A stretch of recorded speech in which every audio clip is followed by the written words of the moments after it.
Ever wondered how the rich use debt to get richer? Let's face it, debt has a bad reputation.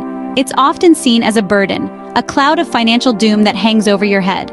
But what if I told you that debt, when used strategically, can actually be a tool for wealth creation? Welcome to the intriguing world of finance, where the rich use debt not as a burden, but as a stepping stone to greater wealth. It's not magic, it's not a secret society. It's simply the art of understanding and utilizing debt.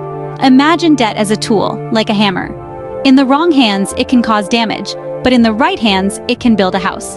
The rich don't just accumulate debt, they manage it, they control it, and they use it to their advantage. It's all about understanding the difference between good debt and bad debt.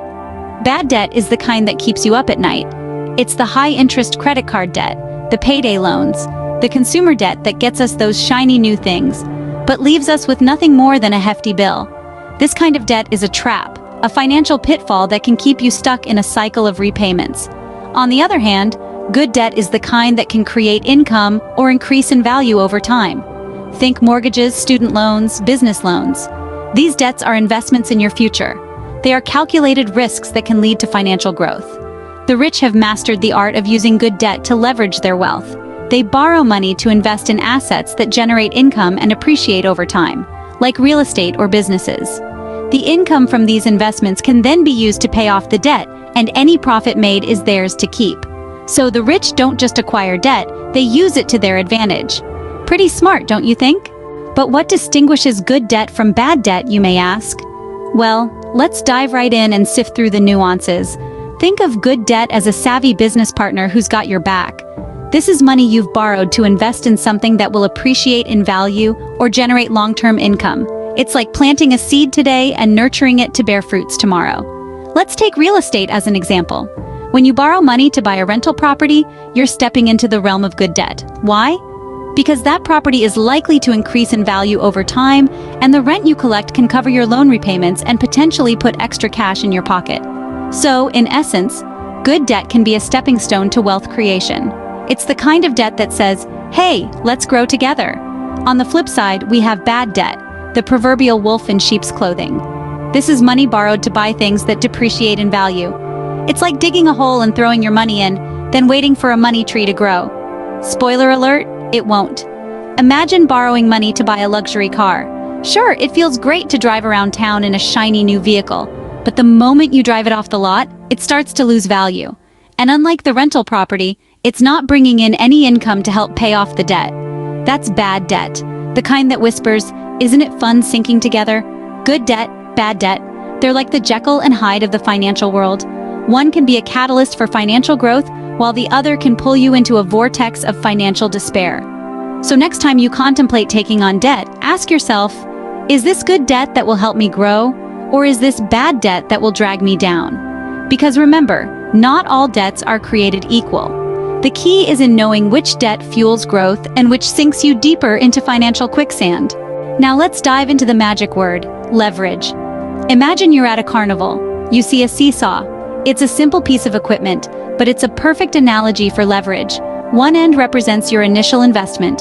The fulcrum in the middle is your borrowed funds, and the other end is the potential return. The further away the return is from the fulcrum, the higher it can go with just a little push from your investment. It's a balancing act, and when done right, it's a sight to behold. Leverage in the world of finance is the use of borrowed money to increase the potential return of an investment. It's like using a magnifying glass to focus the sun's rays into a powerful beam that can light a fire. That fire, ladies and gentlemen, is the exponential growth of your wealth. The rich have mastered this art of leverage. They don't just use their own money to make investments. Nope, that would be too easy to pedestrian. Instead, they borrow money at a lower interest rate and then invest it in ventures that yield higher returns. The difference between the cost of borrowing and the return on investment is their profit. Let's put this into perspective. Say, an investor borrows $100,000 at a 4% interest rate and invests it in a real estate project that yields an 8% return. At the end of the year, the investor pays the lender $4,000 in interest, but earns $8,000 from the investment. That's a net gain of $4,000 without using a single cent of their own money. Now multiply that by 10, 100, 1,000, and you'll see how the rich get richer. Of course, this isn't a risk-free game. Like a seesaw, leverage can also tip the other way, but that's a story for another scene. Leverage, when used wisely, is like a financial magic wand. It multiplies money. Hold on, with great power comes great responsibility, right?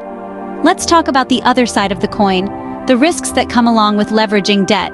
As much as we've glorified the smart use of debt, it's also crucial to understand that it's not a foolproof strategy. The most prominent risk is, of course, being unable to repay the debt. Imagine buying a rental property with a loan, banking on the rental income to cover your mortgage payments. But then, oh no, the property sits vacant for months. The rental income you were counting on vanishes into thin air, and you're left scrambling to make those mortgage payments. Another risk is a change in market conditions. What if the value of your investment drops? If you bought a property with a loan expecting its value to increase, and instead it decreases, you're left holding the bag. Or in this case, a hefty mortgage for a property that's worth less than you owe. But fear not. The rich don't just dive headfirst into debt without a safety net. They have tricks up their sleeve to manage these risks. First up, diversification.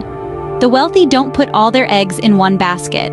They spread their investments across different asset classes and markets. This way, a downturn in one area can be offset by gains in another.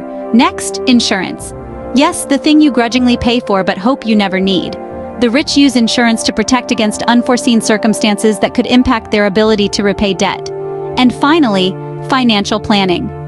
This isn't about choosing between the Ferrari and the Lamborghini. It's about having a clear plan for debt repayment, considering all possible scenarios, and always having a contingency plan. The rich know that the path to wealth is not without risks, but they also know how to dance with them. And with the right steps, you too can turn the dance with debt into a wealth-building waltz. So we've learned quite a bit today, haven't we? Let's take a moment to revisit our journey. We kicked off with a rather unconventional perspective on debt, didn't we? We discovered that debt, contrary to popular belief, isn't necessarily the villain of our financial stories. In fact, it can be a powerful tool when used wisely.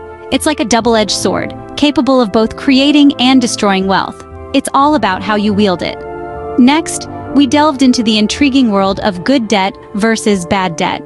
We found out that not all debts are created equal. Good debt, the kind that puts money back into your pocket, is like a golden goose. It lays golden eggs in the form of returns on your investments.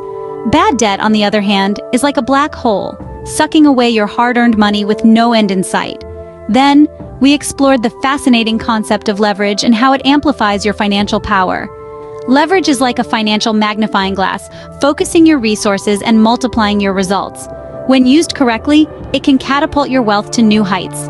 Get it wrong, though, and you could end up in a financial freefall. Finally, we stepped into the realm of risks and rewards. We realized that with great power comes great responsibility. Using debt wisely requires a delicate balance of risk and reward. It's like walking a tightrope. One misstep and you could fall, but with careful planning and execution, you can cross to the other side and reap the rewards. So, that's a wrap on our financial expedition. We've navigated the complexities of debt, demystified its nuances, and unearthed its potential as a wealth creation tool. Next time you think of debt, remember, it's not just a burden, it's a tool. And like any tool, its effectiveness depends on the skill of the user. So, are you ready to wield the power of debt like the rich do?